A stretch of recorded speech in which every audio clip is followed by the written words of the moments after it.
ரெண்டு பேருக்கு நடுவுல தான் போட்டியே. பேங்க்லின் vs ஏலியனெக்ஸ் இந்த ஒரு ஃபைட் பேட்டில் நம்ம சேனல் ஆரம்பிச்சதுலேருந்து நிறைய பேர் கேட்டுட்டு இருந்தீங்க. நான் ரெண்டு கேரக்டரோட பவர்ஸ், வீக்னஸ், எபிலிட்டிஸ் எல்லாத்தையும் சொல்லிடுவேன். அண்ட் ஃபைனலாக பேட்டிலோட வின்னர் யாரு அப்படின்றத நீங்க தான் சொல்ல போறீங்க.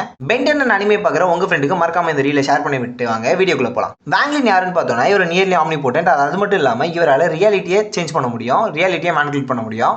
அண்ட் கூடவே இவர்கிட்ட காட் அளவுக்கு ஸ்ட்ரென்த் இருக்கு அப்படின்ற மாதிரி சொல்லியிருப்பாங்க. அண்ட் இவர் நினைச்சார்னா யூனிவர்ஸ் அண்ட் மல்டிவர்ஸை டெஸ்ட்ராய் பண்ண முடியும். ஆனால் இவருடைய பவர்ஸை இவர் 0.01% தான் most of the time use பண்ணியிருப்பார். ஒரே ஒரு இடத்துல மட்டும்தான் அதிகமாக இவருடைய பவர்ஸை ஷோ பண்ணியிருப்பாங்க. ஆனால் அதுவே தாறுமாறாக இருந்திருக்கும். இவர் நினைச்சார்னா இப்போ இருக்க ரியாலிட்டி மாதிரியே ஒரு ஆல்டர்னேட்டிவ் ரியாலிட்டியை கிரியேட்டும் பண்ண முடியும், எரேஸும் பண்ண முடியும். அண்ட் அது மட்டும் இல்லாமல் இவரால் டைமை மேனிபுலேட் பண்ண முடியும். இருக்க டைமை ஃப்ரீஸ் பண்ணுறது, ஸ்பீடப் பண்ணுறது, ரிவர்ஸ் பண்ணுறதுன்னு இருக்க எல்லா வித்தையும் கையில் வச்சிருக்காரு. இவர்கிட்ட டெலிபோர்டேஷன் பவர் இருக்குது. அது மூலிமா இவர் டைமென்ஷன் டு டைமென்ஷன் டெலிபோர்ட் ஆக முடியும். அண்ட் இவருக்கு இவரோட பவர்ஸை யூஸ் பண்ணுறதுக்கு எந்த ஒரு ரூல்ஸ் அண்ட் ரெகுலேஷன்ஸும் கிடையாது. ஒரே ஒரு விஷயம் மட்டும் தான் இருக்குது. அது என்ன நான் பின்னாடி சொல்கிறேன். அண்ட் இவர்கிட்ட இருக்க ஸ்பீடு லைட்டை விட ஒரு ஸ்பீடாக ஓடுவார். லைட்டை விட இவரால் ஸ்பீடாக மூவ் பண்ண முடியும் அப்படின்றது மென்ஷன் பண்ணியிருப்பாங்க.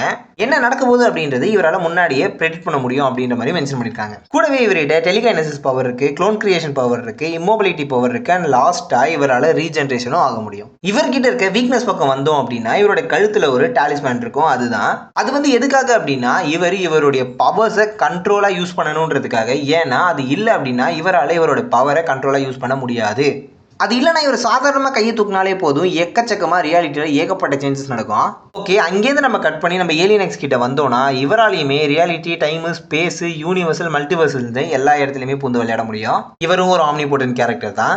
அண்ட் இவருக்கு physical attack, cosmic attacks and explosion அட்டாக்ஸ்லாம் இவராலையும் பண்ண முடியும். டெலிகைனசிஸ், லெவிடேஷன், எனர்ஜி மேனிபுலேஷன் இவராலையும் டைமென்ஷன் டு டைமென்ஷன் டிராவல் பண்ண முடியும். அண்ட் அது எல்லாத்துக்கும் மேலே இவர்கிட்ட டைம் அண்ட் ஸ்பேஸை பற்றின ஒரு காஸ்மிக்கான அவேர்னஸ் நாலேஜ் இருக்குது, அதிகமாகவே இருக்குது இவர்கிட்ட. இவருடைய வீக்னஸ் அப்படின்னு வந்தோன்னா பெலக்கஸ் அண்ட் சரீனா தான். அவங்க ரெண்டு பேர்கிட்ட இவர் ஆர்கியூ பண்ணி வின் பண்ணணும். அதுதான் இவருக்கு இருக்க பெரிய டாஸ்க்கு.